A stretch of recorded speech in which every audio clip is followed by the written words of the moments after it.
Howdy.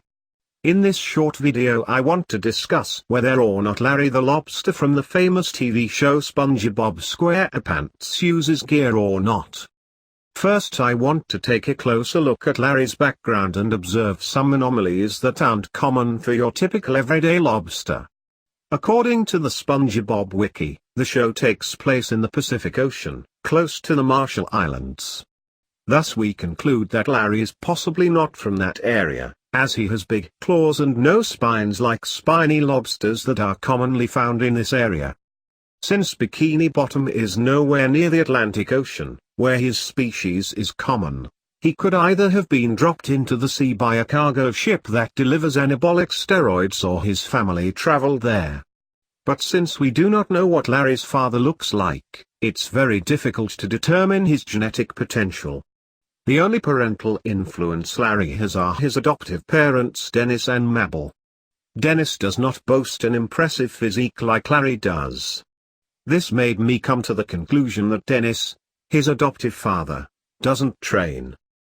In fact, Larry Wheels, a well-known powerlifter and recent winner of his first bodybuilding show, who coincidentally has the same name as this crustacean beast, openly speaks about his usage of anabolic steroids. Weird, isn't it?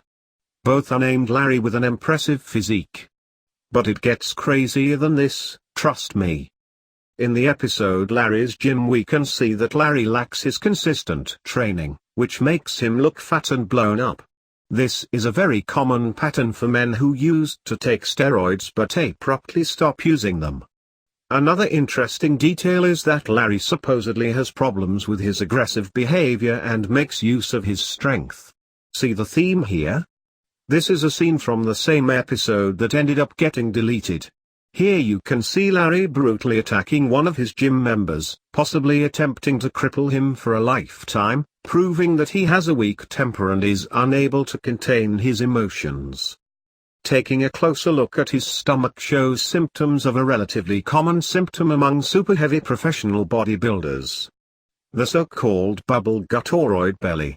Along that problem, Larry also seems to struggle with an anterior pelvic tilt, which can be caused by weak abs. What prevents a bubble gut and an anterior pelvic tilt? Exactly. Training your abdominals.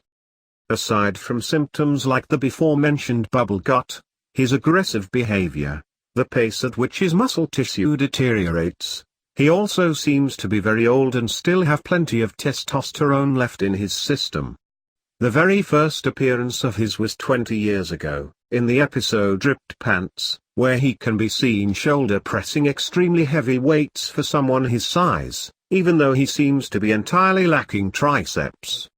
Let's assume that Larry was around 25 back then.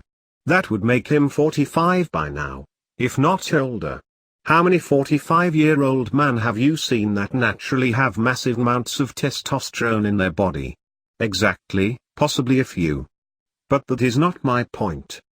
My point is that Larry the Lobster is an advocate for the usage of anabolic steroids.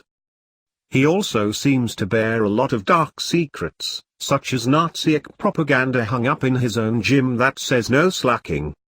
This might be a reference to Hitler's advocacy for the German people to work hard and never slack off. But that's for another day. I am not trying to make Larry the Lobster look bad here. However, I think you should stay natural and not go down the dark path that Larry has. So, is Larry a natural weightlifter and bodybuilder? No, I strongly believe that he is not. There are too many strong points proving that he uses at least some kind of performance-enhancing drugs, possibly even being a dealer for such substances. Thank you for watching. Please do not try to defend Larry in the comments if that is what you want to do. I know that he has a lot of his people out there trying to silence those who say what they have to say. Bye.